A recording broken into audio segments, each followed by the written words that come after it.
In episode 1 of my conversation with Robert Greene about his book, The Art of Seduction, we focused on the character types within us all that we can identify as seducers.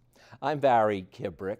In part 2 of our discussion about his book, Robert arms us with the weapons of persuasion and charm so that those around you will slowly lose their ability to resist without knowing how or why it has happened.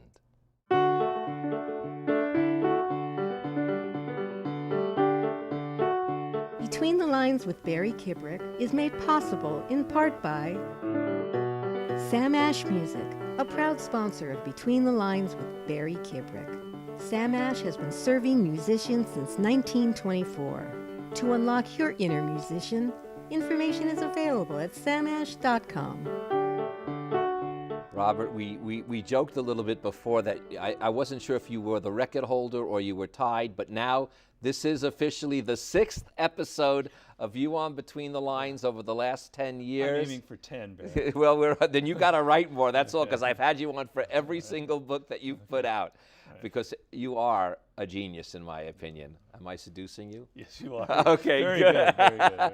Good, because this is the second part of the book we wanted to talk about, and that is that this process, because when you read the book, you almost feel like you're not going to be the JFK, the Errol Flynn, or that, but you do still have the power to use seduction, not like I said in the first episode, in a villainous way, but well, you could, I guess, but to use it as a true form of persuasion and in a soft, as you said, gentle way. So in a sense, in the truest sense, if you do it right, you're almost enlightening others by it. And that's what I enjoy now about this part of the discussion. Yes. So we mentioned there are 9 types of seducers in there, and I encourage people, if they get the book, to figure out which 1 or 2 they identify with. But there's a 10th type. And the 10th type is the anti-seducer. And that's someone who does seduction so badly, who's so socially inept, that he or she literally puts people off, repulses them, the opposite of seduction. We all have anti-seductive tendencies, and I kind of list what they are: talking too much, preaching, judging people, being sort of brutal with them, being in a hurry, not listening.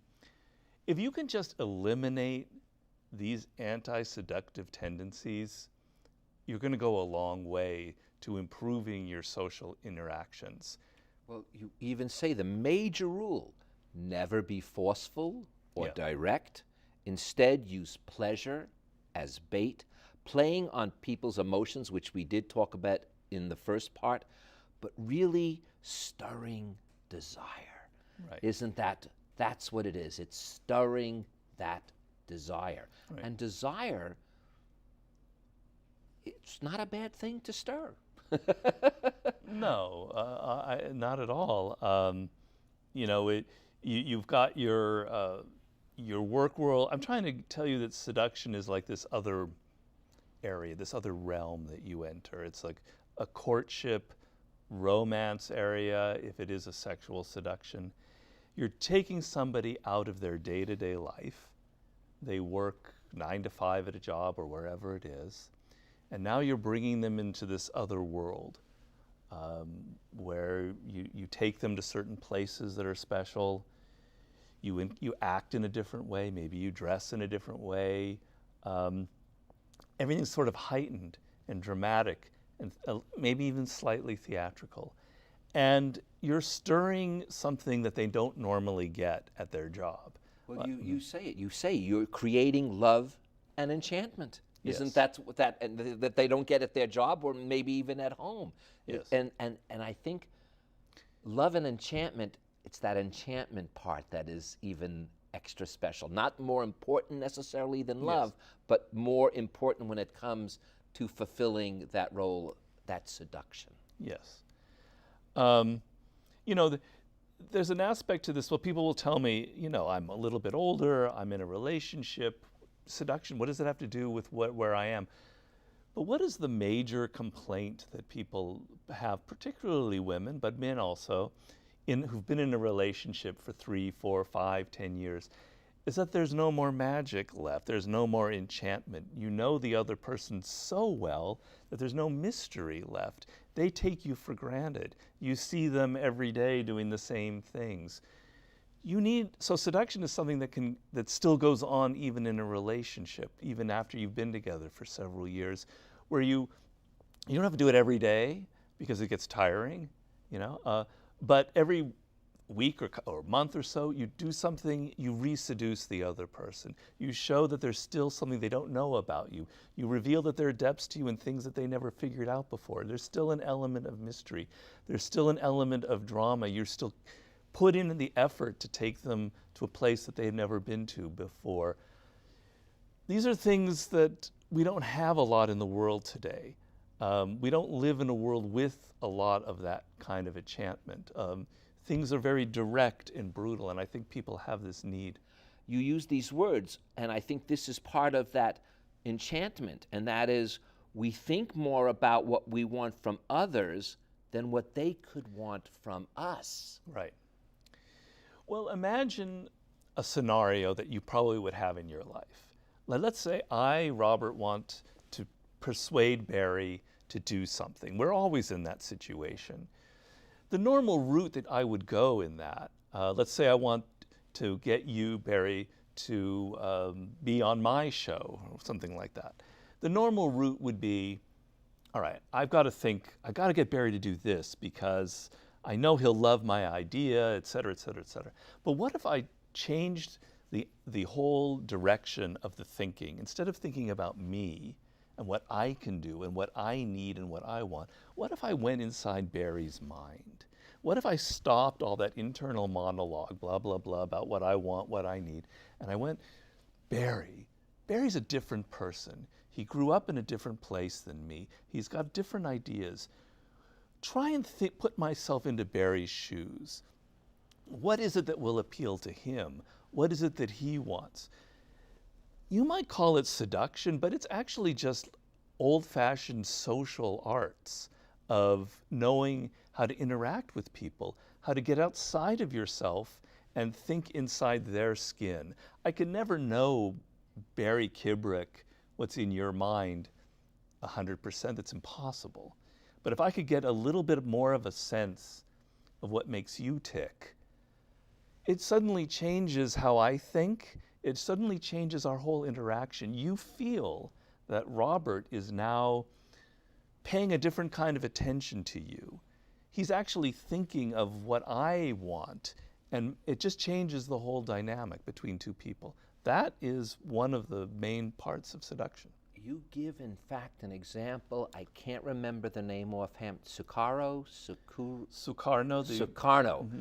And there was a part when I was reading it that you couldn't even tell who was seducing who. So there is sort of it takes two to tango. There's a mutual given, a mutual fluidity. That's the other word that you use. There's a mutual fluidity not only within your strategy, but between the two people.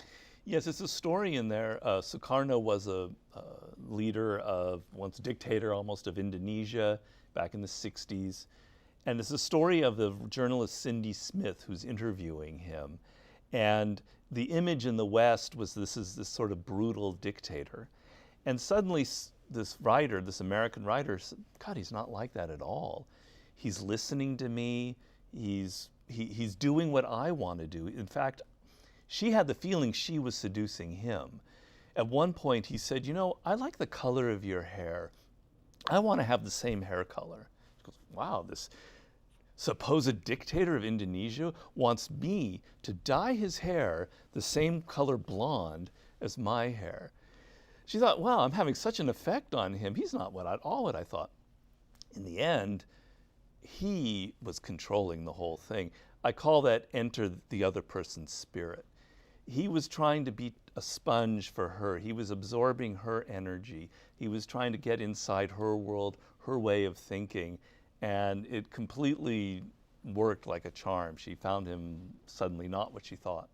But that, in fact, you say when you enter the other person's spirit. Yeah. And by the way, on a most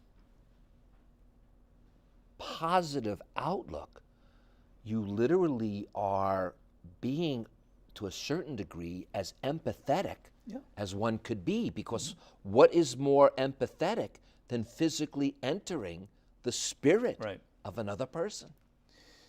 Yes, and you know, think of it this way, you don't get that very often in life, right? Most of the time, when you're dealing with people, you never get a sense that they're putting themselves out and trying to think about what your interests are, what your needs are, what you want in life. It's so rare. People are talking at each other. This is what I think, my opinion. This is, and then you know, it's like tennis, back and forth. You never really get the feeling that the person you're talking to is like actually really listening to you and really paying attention and really trying to understand your point of view. If somebody did that to you suddenly in the office or in the realm of a male-female seduction, you would feel it. You would go, wow, that's rare. And you would almost be halfway seduced by just the attention that you could give to someone and show that you're not just sitting there listening to yourself and what you want. Is that part of what you call creating temptation to some extent? Or is that a little different? Because you know what? It is in a way, because you say the follow-up is stimulated curiosity stronger than the doubts and anxieties that go with it. So that's another way of entering the spirit, so to speak, when you're able to, literally, you're helping the other person. That really takes seduction out of the negative connotation we have and really puts it in that positive sense that if you are truly a good seducer, you are making people feel better. I mean, again, we know you can seduce evilly as well. Well, I agree with you. And if there's a sense of both people are involved in the seduction, and I believe everybody wants to be seduced, everybody wants to be taken out of themselves. I talk in the book about the siren, which is the most primitive, basic female seductress, the first type of seducer in the world. And the siren is a woman who has a very powerful, obviously sexual charge. But the idea of the myth is the siren is someone that will kill the man. She destroys him. She lures him out into the ocean, and he drowns trying to reach her. And in fact, great sirens like a Cleopatra or a Marilyn Monroe that I talk about, they really could almost destroy a man. They would make them fall so deeply in love. Why would a man ever be interested in a woman like that is the question. Why did Caesar fall for Cleopatra? Why did Mark Antony? It's because men secretly want that. They want the danger. They want the possibility that maybe this woman will destroy them. They want the danger. They want the element of risk involved. They're secretly attracted to it. So getting back to your statement, not everything in seduction has to be the sort of, it's the opposite of political correctness. But there's an element that people want more than what they're getting in the world today. And there is a sense that men want this kind of danger and this sort of primal element where maybe getting involved, this woman could destroy me. Well, what your own words say it best, Robin. I'm going to read it. What people want is not temptation. Temptation happens every day. What people want is to give into temptation, to yield to it. Yeah, yes. You do because, you know, if you think about your life, you spend a lot of your life kind of being defensive because people are always trying to get something from you. You know, advertisers are trying to get you to buy their product. people are in your face, they want you to do this, that, and the other, and so you get defensive. You get your walls up, you don't listen. You just try and go home and not have to deal with any of this crap people are throwing at you. But then it becomes something else in your life where you're closed off to new experiences. You're closed off to something a little more emotional and profound. And so because so many people are so defensive in the world, and you feel it when you deal with them, and you know it wherever you are, they want to let go of it. They want to let go of this. They want to be tempted into something else. They want an adventure. They want to go on a ride. So there's great, we live in a world where seducers actually could thrive because so many people secretly want to be taken out of their lives. Now, let's put out one more that's a little bit of it. The mastering the art of insinuation. It is the supreme means of influencing people. Yes. I mean, a classic example is in a course of a conversation, somebody says something a little bit disturbing or a little bit strong, and then they go, oh, never mind. I'm sorry. I didn't mean to say that. Forget about it. Don't listen to what I just said. Well, obviously, you're not going to forget about it. It's going to sit in your mind, and the seed has been planted. That's the kind of thing that insinuation is. It's never something direct. It can be in your body language. It can be in the fact that you appear in your words not to be interested in someone, but your look, your eyes say something different than what your words are saying. Your look is insinuating desire, while your words are kind of neutral and blank. It's the art of planting seeds in a person's mind, where they go home after they met you, and they think, what did he say there? What did he mean? What was that gesture? If you get people to think about you when they go home, you're halfway towards a seduction, because your spirit has entered their mind, and now they're thinking about what you said, about what you did. So insinuation, planting seeds, saying something that you take back or that is ambiguous is a very key, one of the key elements in seduction. I think the way it works best, and this is just my own reading of this, is if that surprise almost becomes the person's awareness, so that they enjoy the surprise. It's not an element of surprise as if it's an attack. It's almost an enjoyment of the surprise. The whole point of the surprise that I talk about in The Art of Seduction is that people are normally defensive around you. They're in their minds, they're in their heads. When you surprise them, and what could that be? Well, suddenly you take them to a place that they've never been to, literally. You take them to outside the city, to some strange place that you've researched, that you've been to, where it's different people and it's something weird or interesting about it. That moment where they don't know what's going to happen, where they're left waiting, where is he taking me or where is she taking me? Their defensiveness has come down. They're excited, they're wondering, they're anticipating something. In anticipating something, you're having power over them. And so the element of surprise, it can be on many levels. It could be that they discover something new about you that they never realized. They always thought you were this kind of uptight, professorial, intellectual type, and suddenly they discover in your bookshelf some naughty erotic literature, and they go, oh my God, he's like nothing pornographic, but just something different. Wow, he's not what I thought he was. Very powerful, seductive elements are working against people's expectations. Well, in a sense, what works best against their expectations is this. The trick to making them listen is to say what they want to hear. And this is what we talked about before when men became seducers, they used language. This is the essence of seductive language, what they want to hear. And that goes back a little bit to the Disraeli comment. When you talk about someone else for an hour, you talk about them, they're enchanted. You talk about yourself, you're one of the a windbag, one of the anti-seducers. Am I correct? Yes, yeah. You know, I compare it to noise and to music.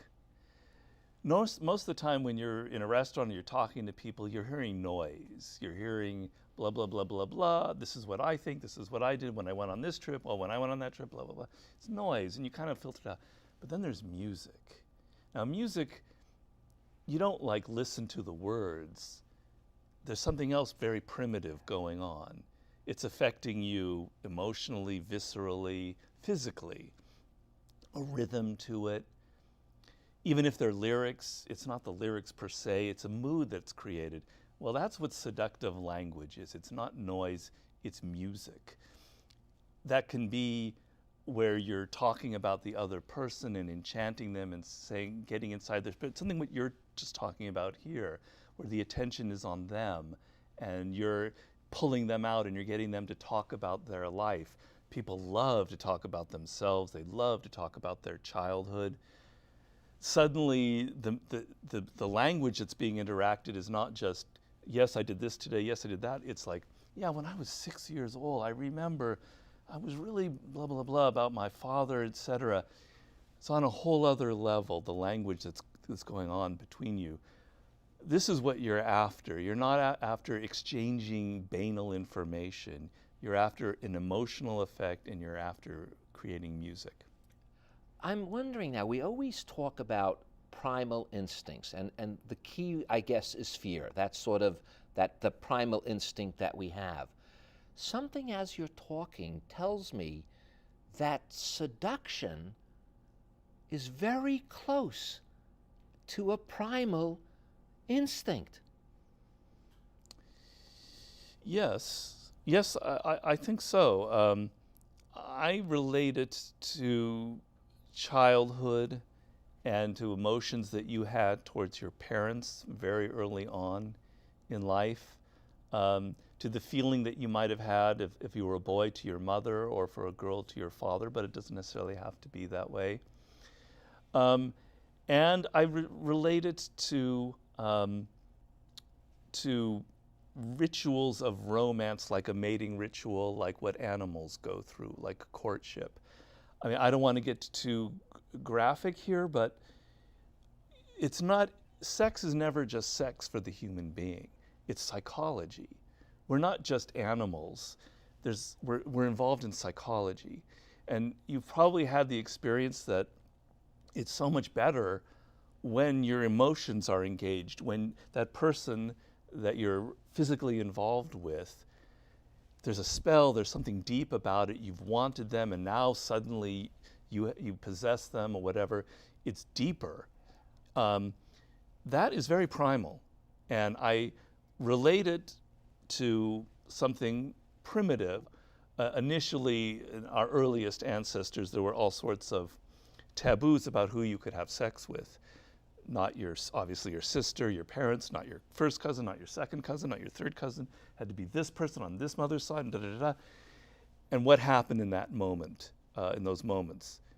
The person that you were not supposed to have sex with was exactly the person that you wanted to have sex with, because the taboo, the element of I cannot touch this person, I cannot think about them, is what made you want to think about them. It's very much involved in human nature.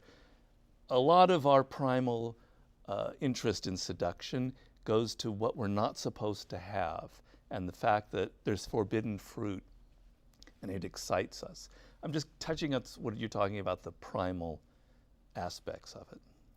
Robert, we are out of time. I know this again. I am going to continue a little bit with you afterwards, and I'm going to make that available to viewers on the web. Okay. But I got to just say thank you for being the most seductive author and guest I have. Thank you, Barry. Well, Thank the same you for so you. much. Oh, well, that's what we'll share. We'll share each other's seductive theories for the web. Okay. And thank you guys for joining us too. Now, I'd like to leave you with these few more words from The Art of Seduction. We spend our lives butting up against people as if they were stone walls. But instead of complaining about how misunderstood or ignored you are, why not try something different?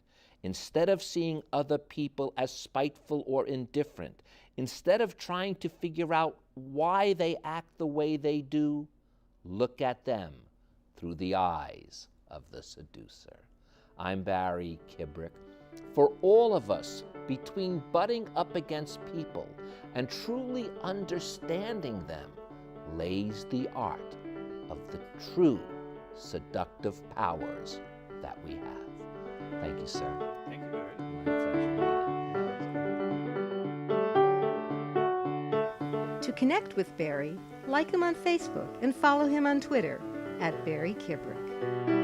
And to contact Barry directly, view past episodes of Between the Lines, and read his weekly blog, visit us at barrykibrick.com. Between the Lines with Barry Kibrick is made possible in part by Sam Ash Music, a proud sponsor of Between the Lines with Barry Kibrick. Sam Ash has been serving musicians since 1924. To unlock your inner musician, information is available at samash.com.